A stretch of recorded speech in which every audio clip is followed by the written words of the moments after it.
listening to us here. So, with a very warm welcome, I would like to start this session, which is a very interesting session for all of us here.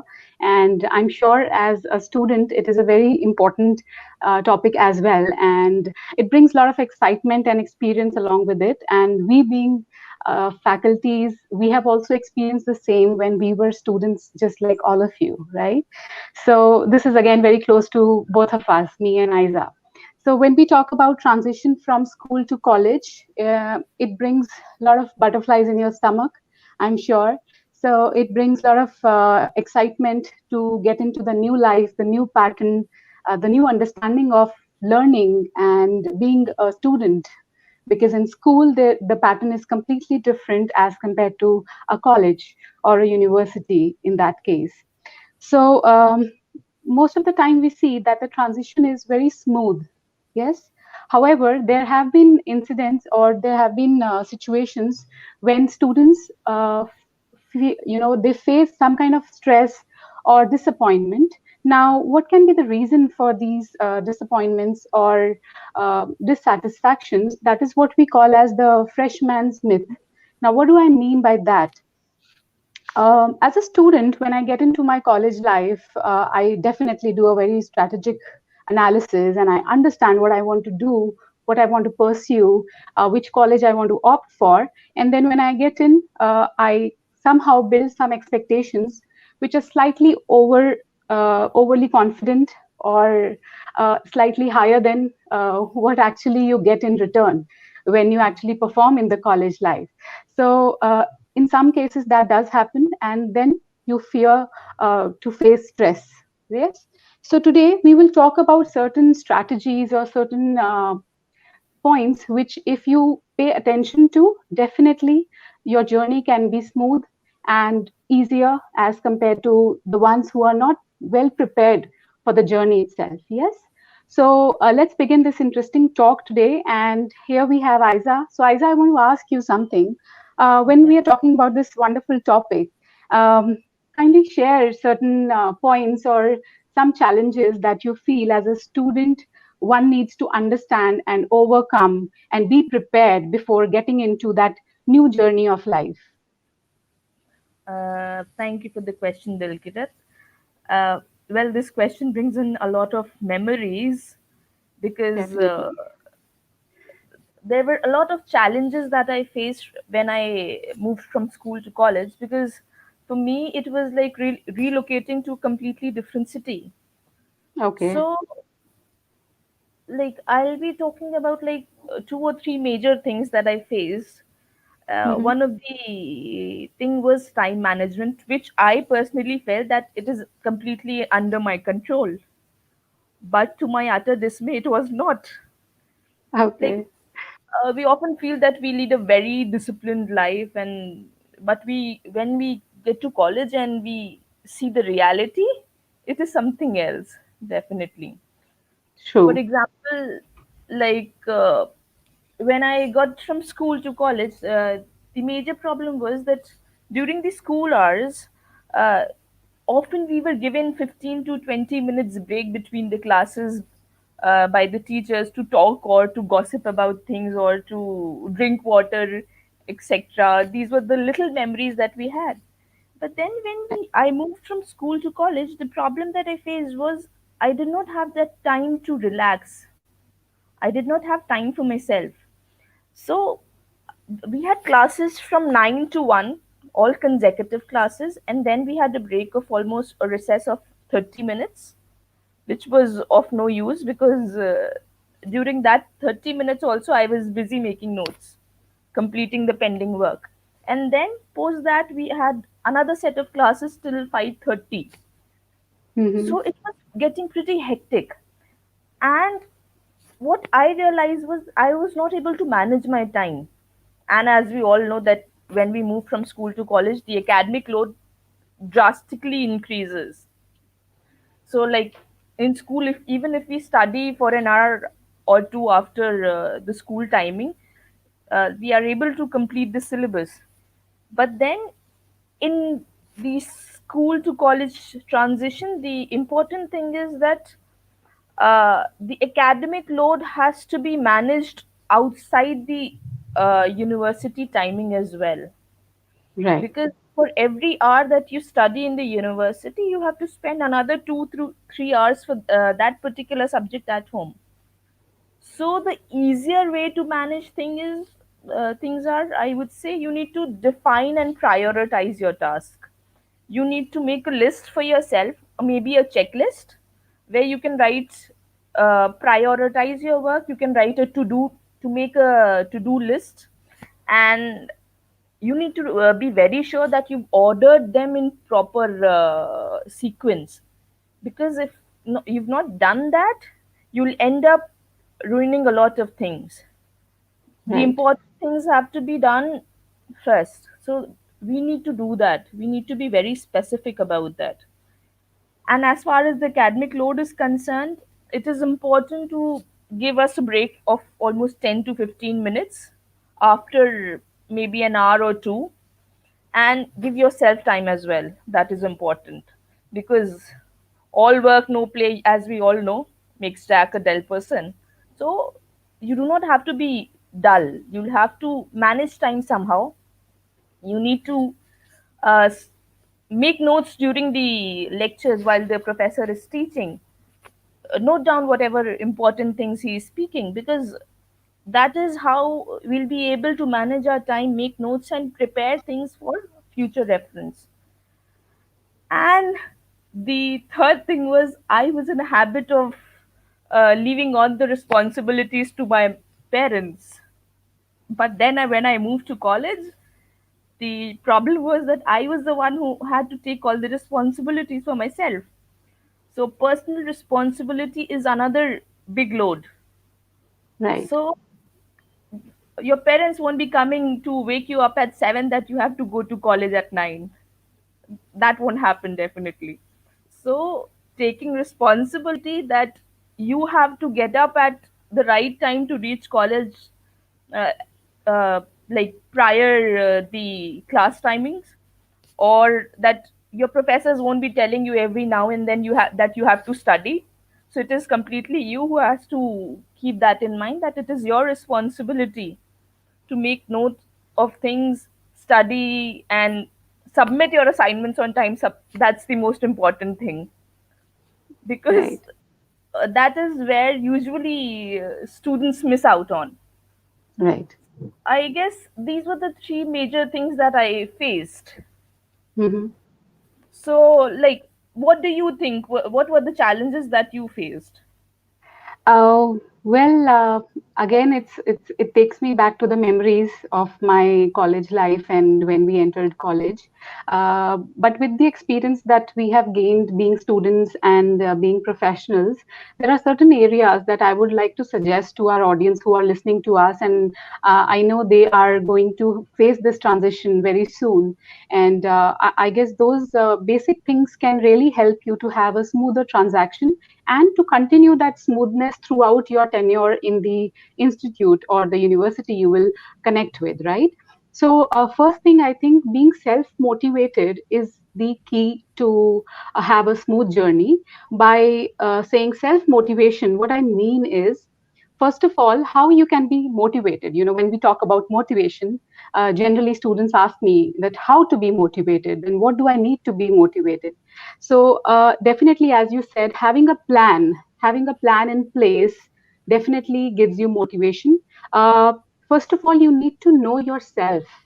Yes, you are going to choose a career for yourself right now. So that choice needs your clarity of thoughts. You need to understand what you want to do in life. Where do you see yourself after a few years and what you want to become?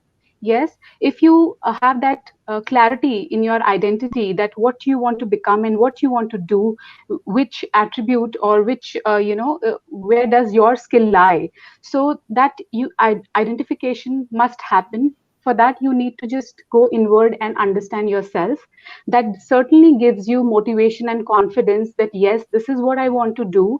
And your decision should be purely yours. First of all, definitely you will take guidance of your elders and your teachers, and you will consult experts probably. definitely you must do that. However, uh, you need to identify what you want to become and where does your interest lie. And at the same time, by being self motivated, when you know what you want to do, it definitely boosts your confidence, your interest in that field, and you can work on the goal and the plan that you have, set for yourself for next few years. Yes, and being self motivated, again, you need to have that clarity in your mind that there are certain things which are in your control, like your attitude towards your studies, towards your fun part. Yes, as we said, Right. we need to have that element, definitely. So you need to prioritize things, you need to be motivated so that you are able to achieve your goals, your plans that you have thought of. And it's not a cakewalk. You will have to put in efforts. Yes, so to put in efforts you have to be self motivated. Nobody can every day push you to be motivated.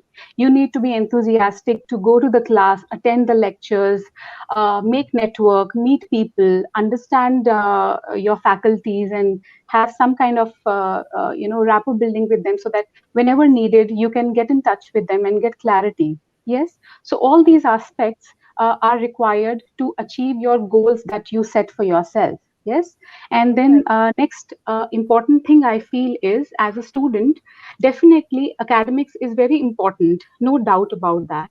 At the same time, I feel your emotions, your state of mind is again very important. So Right. it's a roller coaster ride. Yes, emotions are like a wave. They will rise and they will drop. Yes, True. you cannot control it after a limit. You can only control your output, your reaction to it. Definitely that is in your control.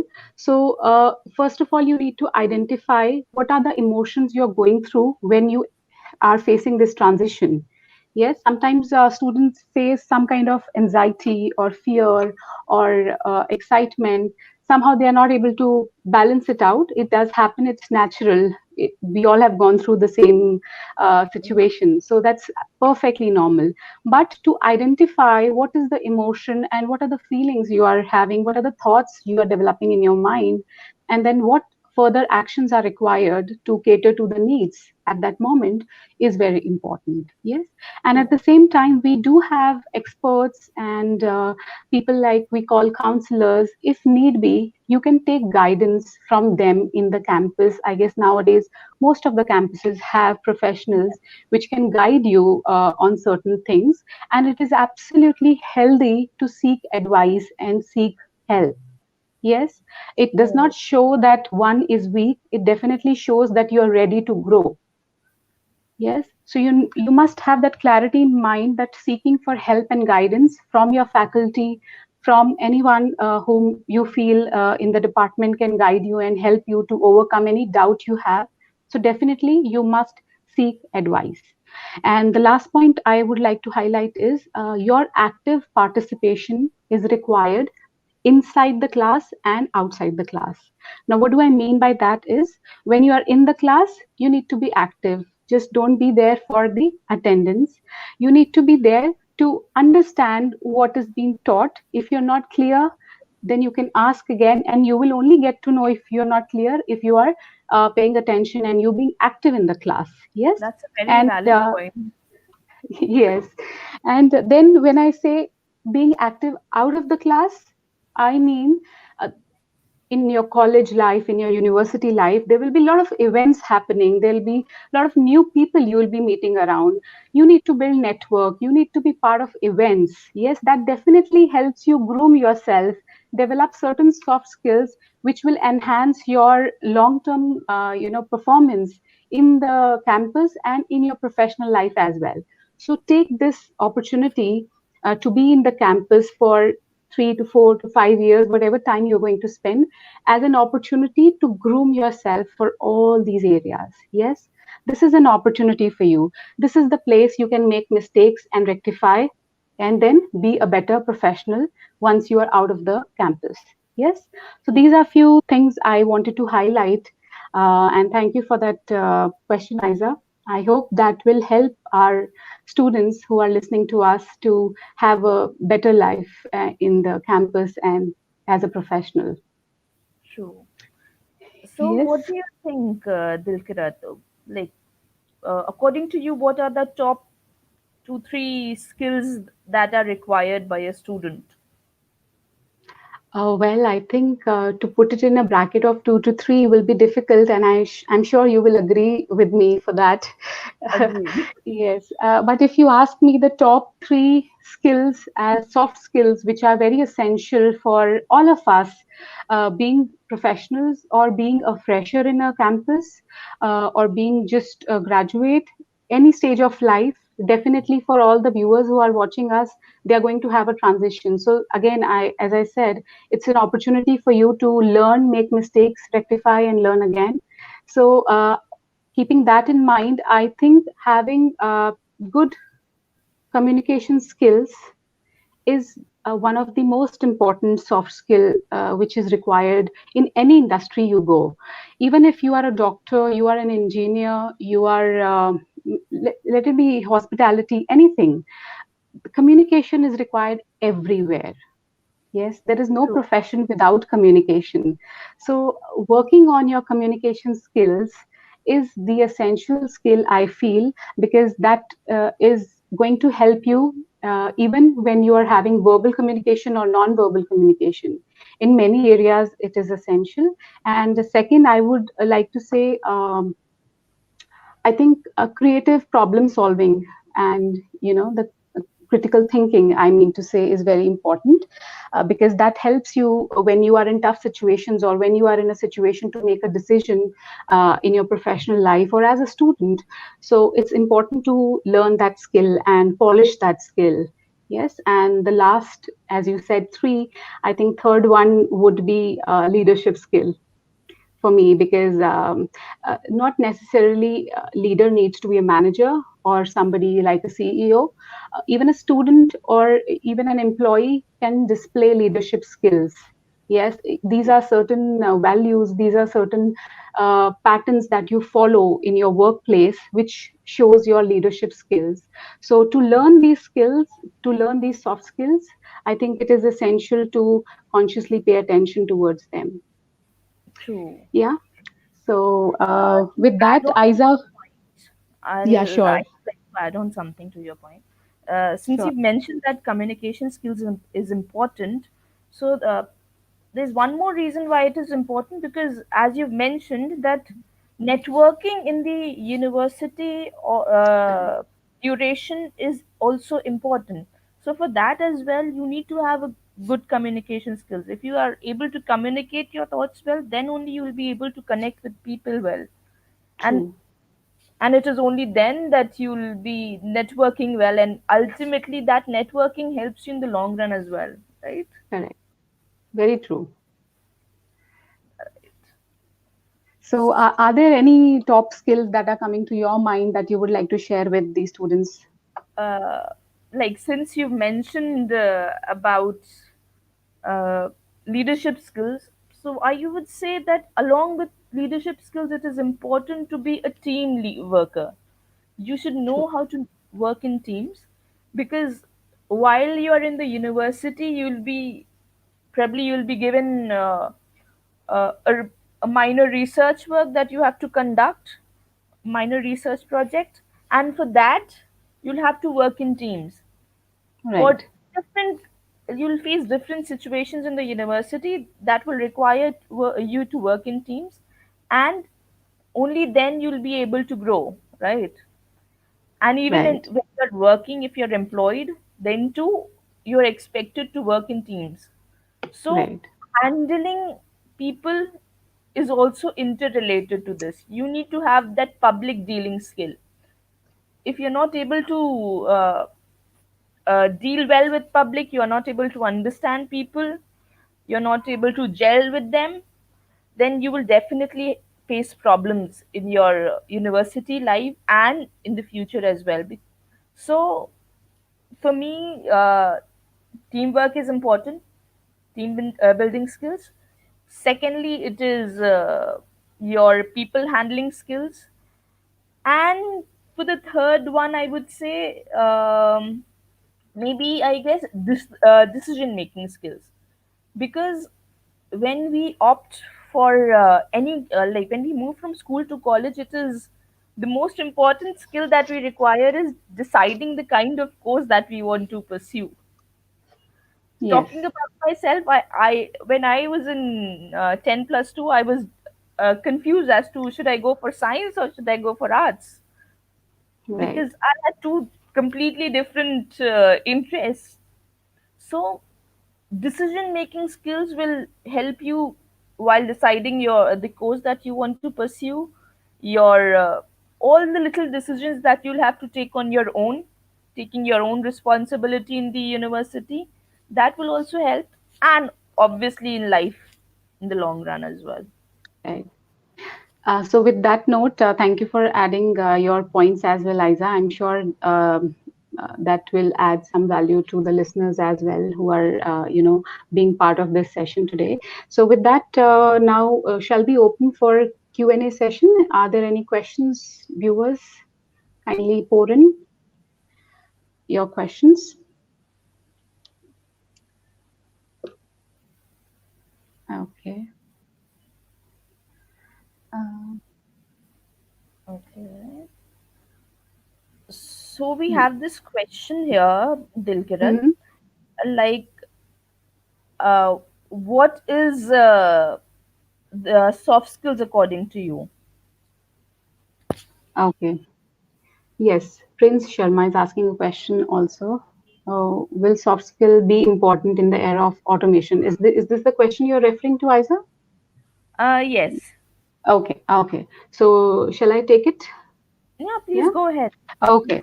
So, Prince, that's a very interesting question, and I understand, the question how you must be having this question in your mind, and because now every day everything is automated, right?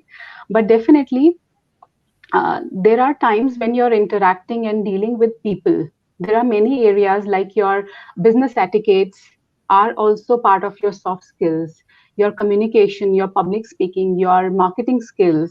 Everything is somewhere or the other related to one or the other soft skill. Yes.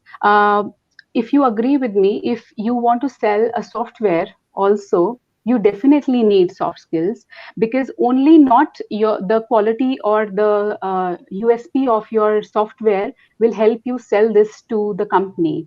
Your soft skills will definitely make an impact to the person or the company you're approaching, and that's how it makes an impact. And it's not me, or it's not anyone who's saying that. There has been a lot of research work and studies done in this area, that soft skills definitely help you, even if you get completely technical or automated. Definitely soft skills are required. Even to get automated, there are soft skills. Even when you talk about artificial intelligence, they are also, if you talk to Alexa and all, you will see the way they communicate, the way they show politeness and all that. These are all soft skills. And if they do not have that, probably you will not like to talk to them for long. Yes. So even if we get automated, definitely that is an advantage in today's era. However, soft skills walk parallelly with all the technical growth that we have achieved. Yes, Right. I hope that answers your question. To add on to Dilkarat's point is, like, like, as far as automation is concerned, it is pretty much repetitive. The functions are pretty much repetitive. So it streamlines most of the complex tasks. So in order to complete those tasks, you have to be pretty flexible, and uh, there's something like work ethics and responsibility that has to be there to maintain Correct. that high work standard in this automation era. It is important to have your soft skills for you. Right, right. And qualities like leadership and teamwork, all these cannot be automated. These are self-driven skills, right? So definitely it goes hand in hand. So shall we take the next question? Yes, we have Next question, please. Okay. So we have Jyotika asking, are there any courses for developing soft skills? If yes, name a few. Yes, Jyotika, there are plenty of soft skill courses available online. If you try and search, there are n number of courses. It depends which kind of skill you are looking forward to polish or develop. That is important. So if you go online, like on there are a lot of websites I can name here. Udemy is there, ellison.com is there. There are n number of websites. If you start searching, you will see that in itself it's an ocean, and you can pick and choose whichever you want. So if you be specific what kind of skill you are looking forward to, then probably we can tell you which is the course available. Yeah. So shall we have the next question? If Jyotika, you have any further question, please feel free to ask. Until then, we'll take the next question.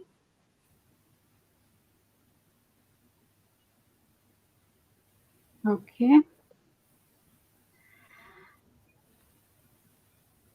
Okay, here we go. Okay. So Mr. Bright, that's the name here. That's interesting. How do interviewers assess our soft skills?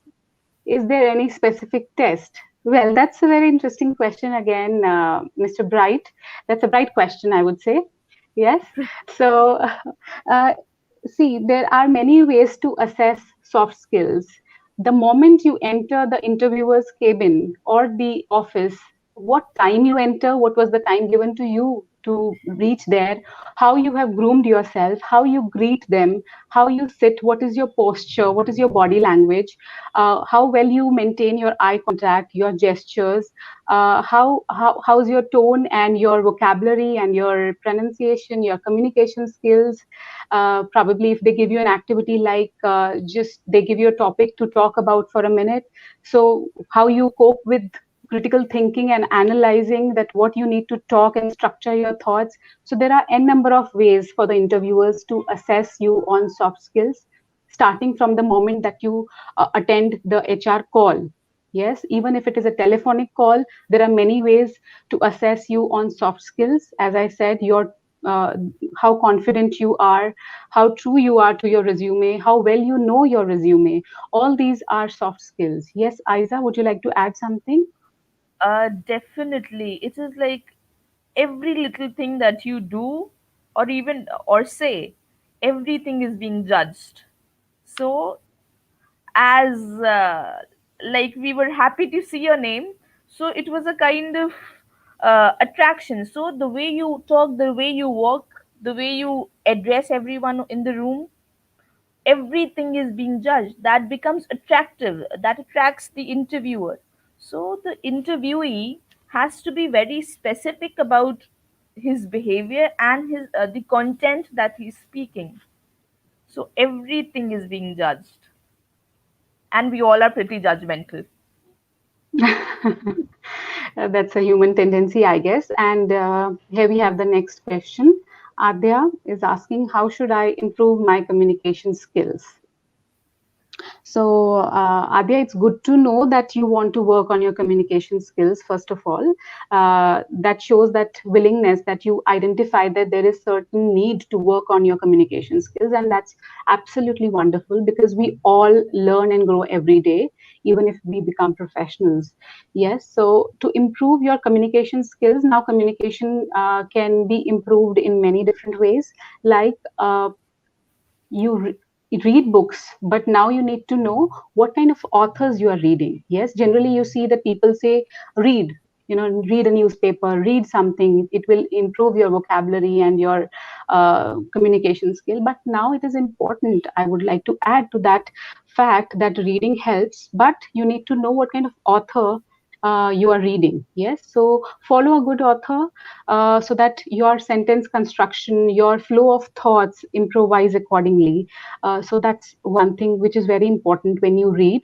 And definitely, practice is the key. When you practice what you learn, it becomes part of your personality and your day-to-day behavior or your functioning. Yes. So without practice, we can only give you a recipe. You will have to cook for yourself and eat.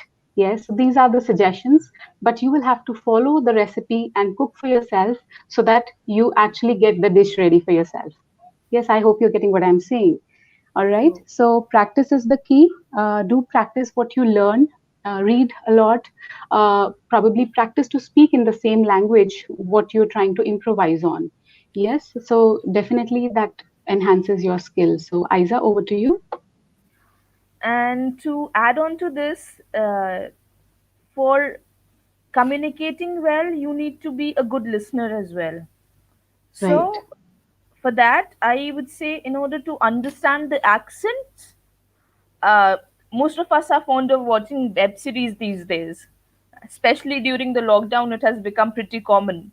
So, try watching web series that are there in English, and try not using the subtitles that are there. Try to switch it off and then watch those web series. In the first 30 to 40 minutes, you won't be able to understand the accent probably, and then eventually you will start picking up words.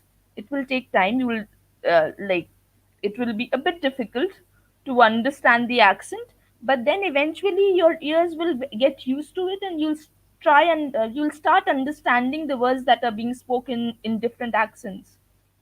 So that will also help, and it's Mm, always good to have a good accent. So try yeah. working on that as well. You will know how to pronounce certain words. So Yeah. that will in a way help you. Great. So with that, we move to the next question. So Aiza, would you like to do the honors, please? Okay, Mr. Bright has another question. Does maintaining the correct body language during an interview counted as a soft skill?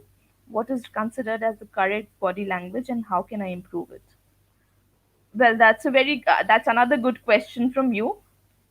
And yes, definitely your body language is very important, and maintaining the correct posture uh, will be counted in the soft skill area, because if you're slouching, for example, if you've got a you are a little bent while you're talking to your maybe the interviewer, so the kind of image that you will create in front of the interviewer will be that of a laid back person, that you are pretty lazy, you do not wish to work, you're not that active.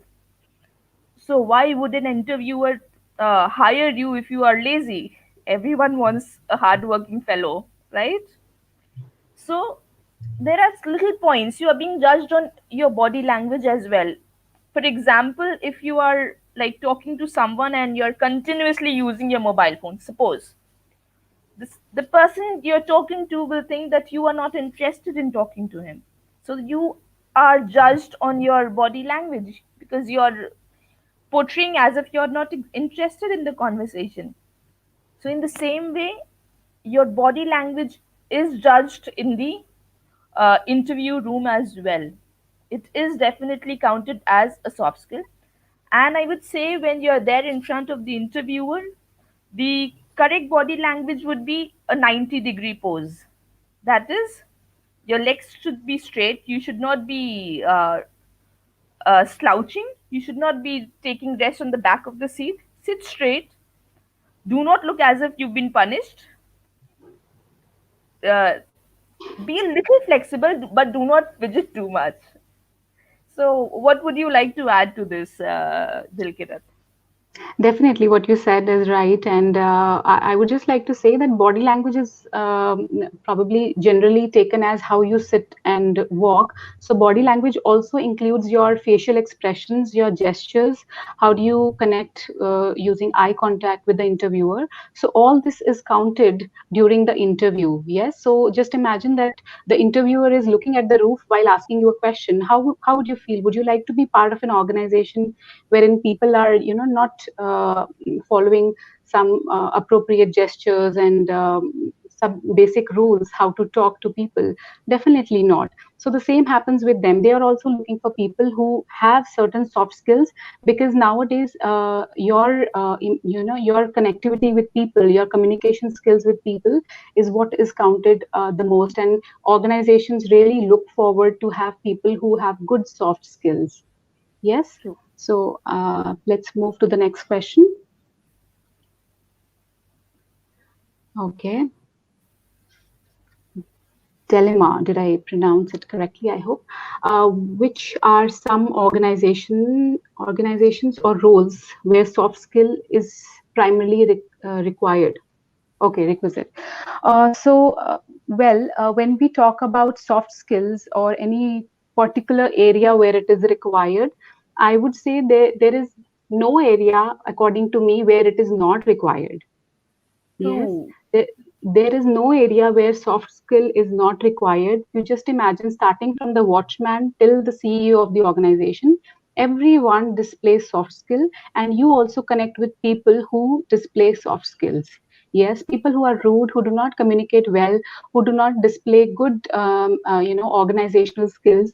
Probably you will not feel like working in that team or with that organization. Yes, just imagine you walk in to an organization for an interview and see people just laughing and being unorganized, and you will just imagine, oh my god, where am I?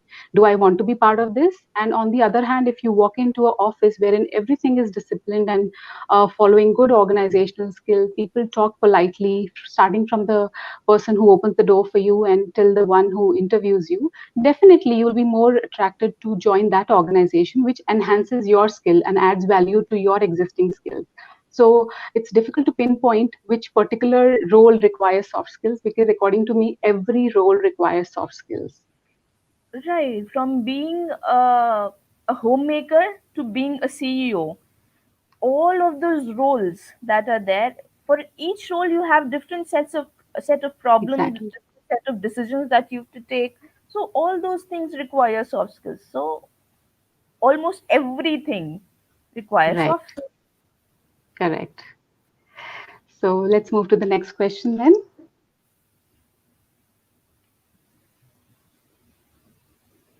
Over to you, Aiza. Ma'am, if we have a great academic grade throughout the course, or we have everything that an interviewer needs, but because of a poor communication skill, can we be still rejected? Okay. Uh, Karthik, I would say it is always good to be optimistic about things. Why think about being rejected from now only? So, then coming to your questions, technical skills or the academic grades are important, definitely. But then, if there are certain most of the roles that are there, we require good communication, because even if you're good at coding, you need to explain your codes to others, right? You need to explain the kind of program that you've made, and to explain that you need good communication skills. If you're not able to communicate your ideas, your colleagues or maybe your seniors won't be able to understand that your idea, and ultimately you won't be hired for that, right? So I would say grades are important, definitely technical skills are important, right? But then communication skills, I would say, is should be there on the topmost position. It is something that is extremely important, because if you're not able to communicate well, you won't be able to excel in your personal life and in professional life as well. You need to work on that in that case. What do you have to say to this, Dilkirat? Well, I agree with you, Aiza, and I just want to say that I'm not saying that, Karthik, that you are facing this thing. It is just a general thing for all the listeners here. Sometimes we develop a belief system in our mind that this is not my cup of tea. Having excellent communication skills or having leadership skills is not my cup of tea. Well, this is just a belief system you have kind of developed within you, or rather, we do that sometimes. So if we need to overcome that, we just need to work on it, and it is achievable. Trust me. If you work on it, set a deadline that I give myself 3 months, 6 months time, give reasonable time, have a smart goal. Yes, so work on it smartly, and definitely it is achievable. Yes, with that, we have the next question by Sana, which is, will listening to talk shows improve my soft skill? Is there any particular approach or exercise for improving soft skills? Well, Sana, it depends what kind of talk show we are listening to, first of all. And What? mostly when we are listening to talk shows, we are kind of in the zone of feeling relaxed, and we are not consciously sitting there to learn certain skills, first of all. Yes, our unconscious mind is grasping certain things, their body language and their movements and certain pauses that they take or sentence construction they make. But yes, over there, mostly, if I say a talk show, generally the structure is very casual. Yes, of the talk. Yes, so if you want, definitely listen to it, but you need to understand to filter what is there to learn as a soft skill there. But at the same time, there can be some good speakers you can listen to. If you find online, there are n number of videos available by good speakers who are known speakers around the country and even from other countries. You must listen to them as well, because their talk is more structured and towards soft skills and very professional, I would say. So that can certainly help you. Yes. True. So shall we move to the next question, Isa? Yes, yes. Yes. Okay, let's see if there's another question. Okay, so we have a question by Karan, sorry, Karma. Karma. Yeah. It's soft skill only about communication. Well, No. Karma, it's not only communication. Communication is one of the important component of soft skills. Soft skills is in itself comprises of n number of things. Let's say decision making, negotiation skills, your interview skills, your communication skills, public speaking, your writing skills, your reading skills, yes, your analytical skills, your critical thinking skills. There is much more to it, more than communication. So, but yes, communication is one of the most essential, as we've been talking about it since last few questions, because that is used even when you have to solve a problem. It is through communication that you will solve it, right? So your problem solving skills will always need good communication skills as well, so that you're able to explain and your ideas, your thoughts. Yes. So here we have next question. Over to you, Aiza. Okay. Please tell me about a few books on soft skill development. Okay, Dhruv, I would start with there's a book, it has been recently, I guess, published. It is non-violent communication. It's not non-verbal, it is non-violent communication. It basically deals with conflict management, and it is a kind of soft skill. Like we have different books on different soft skills. So one complete book on all the soft skills is a bit difficult to get, which is a good one, that too. So then we have Bridging the Soft Skills Gap. That is, I guess, by Bruce Tulgan. I'm not sure of the surname, but it is something like that, Bridging the Soft Skills Gap. Okay. Okay. Then we have one more book by the name Hard Results. It is by Annie Taylor. So that's also a good book. I guess that these two, three books are good to go. Uh, these will work as starters. And eventually, when you'll get in a habit of reading such books, because soft skill development books are a bit uh, difficult to understand for some people. So use these books as starters, and eventually, when you'll get in a habit of reading these kinds of books or these jar, so then you can move to 10 things employers expect from us. Then we have another set of books that you can uh, go ahead and search for them. Yes. So we have the next question. Talking Panda. Okay, that's again an interesting name. Do you think that soft skills should be given a more prominent role in education from school itself? Because we see now not many focus on soft skills unless it is to get a job. Well, that's a very relevant point, and I can relate to it. Definitely, I agree with you. Soft skills should be something which should be taught in the school itself. And I feel that there are schools which are teaching soft skills like, communication, talking, and audience facing. Being part of certain events wherein students get to communicate and talk with others and display their skills. And well, what I'm trying to understand from your question is that probably you have experienced or you have witnessed places wherein it is not the priority, but only academics is the priority, and the soft skills are not given equal weightage or the required weightage from an early age. Definitely, that must be the case. However, if that has not happened in anyone's case, like in my case, for example, if it has not happened, now I cannot go back and change certain things, but definitely the system will change over a period of time.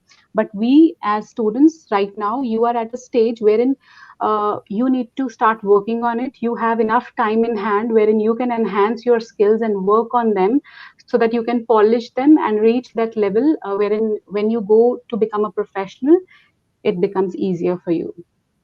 True. Yes. Yes. So is there any other question we have?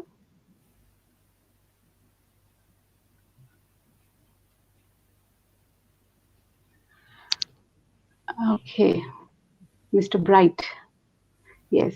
Why soft skills are considered difficult to attain? Well, for me, probably something can be difficult to attain because of what I think in my mind and True. the kind of concept I have developed in my mind. Yes, or based on my prior experiences. Maybe I attempted something and I failed. So I thought that it's difficult and it's not for me. Probably I can do something else and invest my time into that. However, soft skills are not difficult to attain. Yes, we read books, we listen to people who talk about soft skills. You are attending this session today. Yes, it will only be beneficial if you practice these suggestions. Until then, it will look like difficult to attain, but it is not difficult to attain. It is only difficult. It's not only soft skill. You take anything in life, let it be learning how to ride a bike or from anything else, cooking for yourself or baking a cake.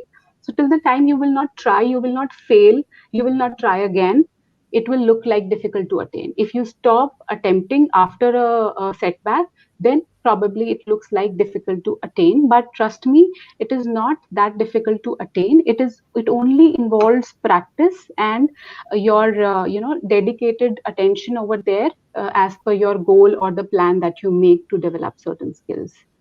True. Yes, Isa? Absolutely. Yes. So shall we move to the next question then? Okay, thank you. So I guess we are coming close to end this session now.